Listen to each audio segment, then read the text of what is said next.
दोस्तों स्वागत है आपका द एग्ज़ाम पोर्टल में। कैसी चली आपकी तैयारी? तो आज सिवान का जो संस्करण था प्रभात खबर का, उसमें आपने न्यूज़ पढ़ा होगा और काफ़ी वीडियो इस पे ऑलरेडी बन चुके हैं। आपने देखा होगा कि इसमें जो डेट निर्धारित है बिहार एसएससी का, उस पे एग्ज़ाम करवाने की जो बात चल रही है उसको कंफर्म किया था। सिवान के संस्करण में कंफर्म किया गया है, तो इसका मतलब एक बात तय है कि एग्ज़ाम उसी निर्धारित समय पे होगा। हाँ, तो एक चीज़ का ध्यान रखना है कि अब अंतिम 20 दिन बचे हुए हैं। आपने काफ़ी कुछ पढ़ा है, हम लोगों ने भी अपने ग्रुप में काफ़ी कुछ चलाया था। एक चीज़ ध्यान रखिएगा कि यदि अभी भी आप 20 दिन रगड़ के 10-12 घंटे पढ़ सकते हैं, पढ़ना ही चाहिए आपको, तो आप इसके कंपटीशन में बने रहेंगे। 9,12,000 के आसपास जो स्टूडेंट हैं, उसमें से 12 से 15,000 का रिजल्ट होना है प्रीलिम्स के लिए। यदि प्रीलिम्स आप क्वालिफाई कर जाते हैं तो 70% आप रिजल्ट के नज़दीक रहते हैं। और एक चीज़ ध्यान रखिएगा कि इस वाला जो सचिवालय सहायक का मतलब बिहार एसएससी का पोस्ट है, इसमें सबसे ज़्यादा सचिवालय सहायक के पोस्ट हैं। तो ये सबसे बेहतर मतलब सचिवालय सहायक के रीजन में इसको सबसे बेहतर माना जाएगा। जैसे बीपीएससी के एग्जाम में जब एसडीएम और डीएसपी का सबसे ज़्यादा पोस्ट आता है, तो उसमें बहुत ज़्यादा कंपटीशन रहता है, सब लोग वही चाहते हैं जो उसमें क्रीम पोस्ट होता है। तो इसमें भी सचिवालय सहायक की सबसे ज़्यादा संख्या है, इसलिए इस पे ज़्यादा फोकस करिए। अभी भी यदि आपके मन में कोई संशय चल रहा है तो उस संशय को दूर कीजिए, है ना। बिहार के मेन स्ट्रीम का सबसे बड़ा जॉब इसको मान सकते हैं। सब इंस्पेक्टर अभी 2-3 बार आ चुका है, इसलिए आप सबको ऐसा लगता है, लेकिन उससे भी बेहतर है जॉब, मतलब मेन स्ट्रीम का जॉब है। यदि आप बिहार एसएससी में सेलेक्ट हो जाते हैं, सचिवालय सहायक में सेलेक्ट होते हैं, तो यदि आप दरोगा नहीं बने हैं तो भी आप डीएसपी बन सकते हैं। इसमें जॉब के साथ साथ एक अच्छी सैलरी, एक हैंडसम सैलरी और अच्छा टाइम भी मिलता है, जिससे कि आप आगे की तैयारी कर सकते हैं। इस चीज़ को आप गांठ में बांध के रखिएगा, तो आप अगले आने वाले 20 दिनों में लगातार 10 घंटे 12 घंटे यदि मेहनत करते हैं तो 100% मैं ये दावा कर सकता हूं कि आप अपना 10 नंबर, 15 नंबर, 20 नंबर भी बढ़ा सकते हैं, लेकिन आपको मेहनत करना पड़ेगा। ये इसलिए मैं ऐसा बोल रहा हूं कि हम लोगों ने भी जब एग्जाम का लास्ट टाइम आता था तो हम लोग अपना सारा पोटेंशियल यूज करते थे, सारा स्टेमिना यूज करते थे। अब आपको दिन रात लगना चाहिए।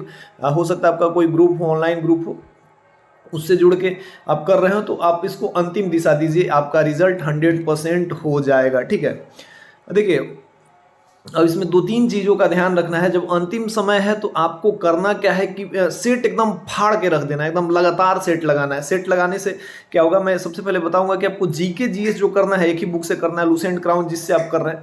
घटना चक्र हम लोगों ने शुरू में रिकमेंड किया था, लेकिन अब घटना चक्र पढ़ने का समय है नहीं।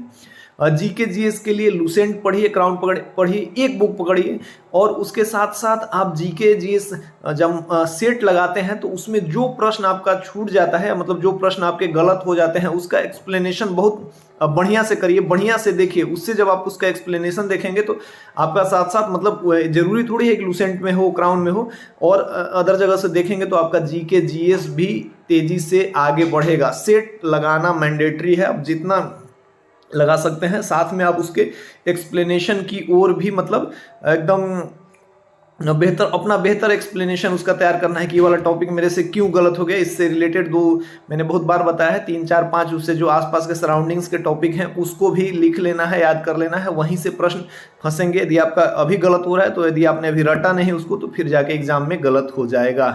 तो पहली बात यही है। दूसरी बात है कि साइंस के लिए मैंने घटना चक्र कहा था। जैसे मान लीजिए लूसेंट वगैरह का साइंस तो आप पढ़ ही रहे हैं, उससे आप 40% कंप्लीट करते हैं। घटना चक्र मैंने कहा था, तो यदि आपने घटना चक्र पढ़ लिया है ठीक है, अदरवाइज उसको ही मतलब रिवाइज कीजिए। और फिर भी आपके प्रश्न लग रहे हैं कि मुझे गलत हो जाएगा, कॉन्फिडेंस नहीं आ रहा है, तो हम लोगों ने पहले भी मैंने बताया था, यूथ पब्लिकेशन की जो बुक है वो थोड़ा सा एनसीईआरटी प्रश्न, उसके एनसीईआरटी टाइप के मुझे लगे थे, हम लोगों ने अपने ग्रुप में चलाया भी था। तो आप यूथ पब्लिकेशन यदि आप कवर कर सकते हैं, 12 घंटा पढ़िएगा तो आप यूथ पब्लिकेशन का साइंस भी कवर कर लीजिएगा पूरा का पूरा, और उसमें से काफ़ी चांसेस है एनसीईआरटी बेस्ड है तो प्रश्न फंसे। हालांकि लूसेंट से और घटना चक्र जिन्होंने पढ़ा है उसमें से काफ़ी कुछ ठीक ठाक, मतलब प्रश्न आपके क्वालिफाई होने इतने आ जाना चाहिए, बस यही करना। और इधर उधर स्पीडी वगैरह मैंने कभी मतलब इस एग्जाम में भी रिकमेंड नहीं किया था। तो मैं, जो लोग पढ़ रहे हैं वो पढ़ सकते हैं, लेकिन मैंने रिकमेंड नहीं किया था। तो अब मैं नया नहीं बोलूँगा कि आप पढ़िए।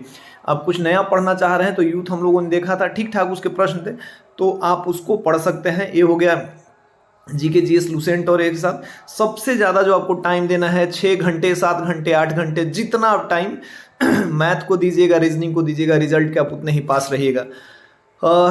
जो मैं भी, मतलब 2012-13 में जब एसएससी सीजीएल की तैयारी करता था तो हम लोग एफएम लगा लेते उस समय।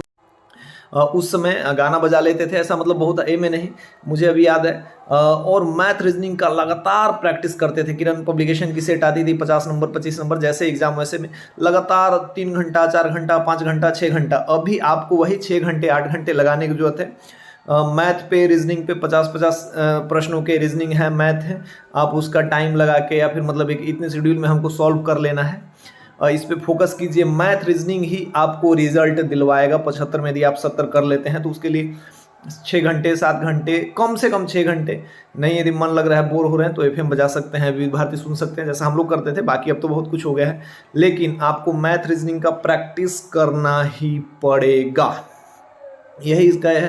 मिला जुला के आप ये मत सोचिए कि एक सेंटर का दिया है, पेपर में दिया है तो ऐसा होगा वैसा होगा। लेकिन यदि आप अभी इस 20 दिन में जम के तैयारी करते हैं तो 25-26 के एग्जाम के समय आपकी स्थिति बड़ी ही बढ़िया रहेगी। मैथ के सारे पोर्शन को अभी भी आप करेंगे ना, GK GS पे बहुत ज़्यादा भटकना नहीं है। मैथ रीजनिंग का आप जितना प्रैक्टिस करेंगे, जितना प्रैक्टिस एग्जाम में, उतना ही आपके लिए बेहतर होगा। हम लोगों ने ग्रुप में बहुत प्रैक्टिस करा। आप जहाँ भी हैं, जिस ग्रुप में भी जुड़े हैं, जो आपको टास्क मिले हैं उसको सॉल्व आउट कीजिए।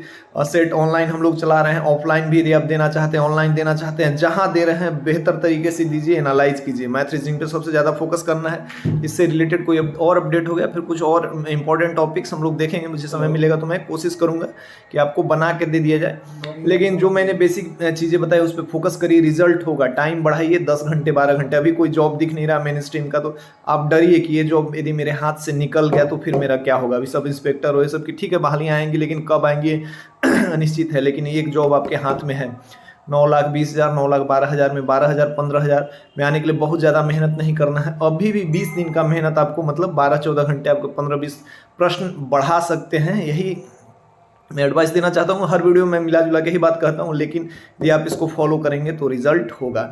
मिलते हैं नए वीडियो के साथ, तब तक के लिए हमारे चैनल से जुड़े रहिए और लाइक शेयर और सब्सक्राइब कीजिए। जय हिंद।